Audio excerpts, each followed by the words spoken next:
Hi, Mark. We are very curious to know if, when you were a little kid, you played with toy cars. Oh, of course I played with toy cars. I don't know if this exists in Europe, I played with Hot Wheels, which are these little cars, they're about that big. And the best part about the Hot Wheels is it came with this track, this orange, sort of this flexible plastic track.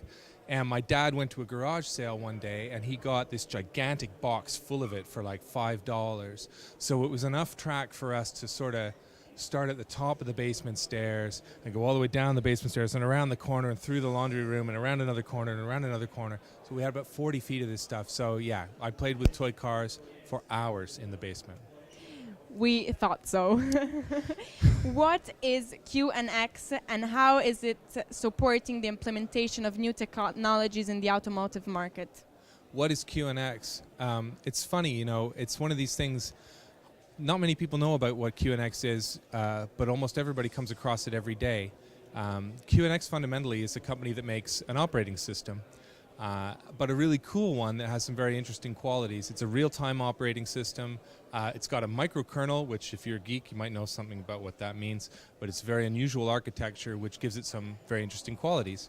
So these interesting qualities have had it find its way into all kinds of things like space stations, nuclear power plants, chocolate factories, credit card processing, the great big 100 terabit routers that Cisco makes that basically power the backbone of the internet. They're all running QNX, as well as about 60% of cars with LCD screens in them.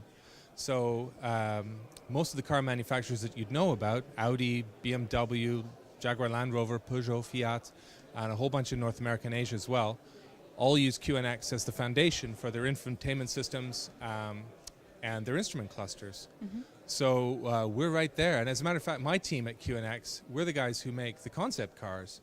So we're the guys who, we're a bunch of hackers in this garage in Ottawa, taking apart a stock 911 or Bentley convertible or Corvette, and using it as a platform to build our vision of the future of infotainment on it. And then we drag it around all over the world to all these shows like CES and places like that. It's fun. So we're right there. How long do you think it will take to say goodbye to all the physical devices that connect us to a car? All the physical, how long do I take? I'm not sure what you mean. What do you mean?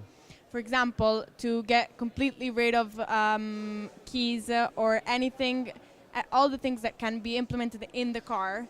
So basically, how long will it take for us to have a completely different vision of how a car works? Right. So we don't need to bring a phone to make a phone call, mm-hmm. or to have connectivity. We don't need to have a key to start these things. Well, you know what? All the technological problems have been solved.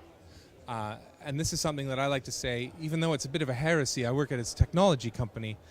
One of the things I like to tease people about is I say the technology doesn't matter.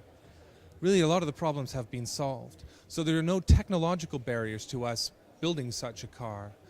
It's all about the UX design. It's all about getting the industrial designers and the human factors designers and the car companies who, need a little help getting caught up with the state of the art in terms of, mobile technology and stuff like that.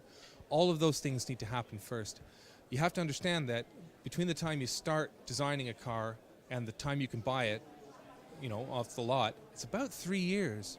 So maybe 2. We're trying to compress that by making things a little bit quicker. So your expectations are set by what you've got in your pocket and your fancy phone, and it's 10 times better than the phone you had 3 years ago. Well, the car you're buying today is the car of 2 or 3 years ago. So it's a model that we're trying to change and trying to compress a little bit, but there is a technological lag when it comes to cars. Mm-hmm. Cars are physically changing, and at the same time, the way people use and interact with them. What are your thoughts about this? Well, in terms of the way people use and interact with them, the biggest change that's coming, beyond even a physical change. The physical change is about, we're making this out of carbon fiber now instead of steel because it's lighter, or the engine is electric now instead of, blah, blah, blah. It doesn't matter. Technology doesn't matter. What's the big change that's coming about the way we're going to interact with these cars is that the cars are going to do more and more on their own. The cars are going to get smarter. Even when you're driving, the car's going to edit your input. Like, you don't really want to go that way, buddy, so I'm not going to turn the wheel. I'm going to make that accelerator not work as good because you're about to run into that guy in front. That's already happening. The next is when you take your hands off the wheel and you take your feet off the pedal. That's really the next frontier of interaction in automotive. So no more drivers. There will be drivers. As long as there's a steering wheel in the car, you're going to be a driver. And there will be points in time where the car was just going to be like, look, dude, I don't know what to do. This is complicated. There's this cop in the intersection, and he's waving his hands. I'm going to beep at you, and you're going to, like, figure this out for me. That's going to be here for a while. As long as there's a steering wheel in the car, you're going to have a driver in the car. But the car is going to do more for you. You know, you won't be able to take a nap, but you may be able to, instead of just cruise control, where it just does this, it's going to do this and a bunch of other things as well. It's Thank cool. you so much. It's a pleasure. Thank you. All right.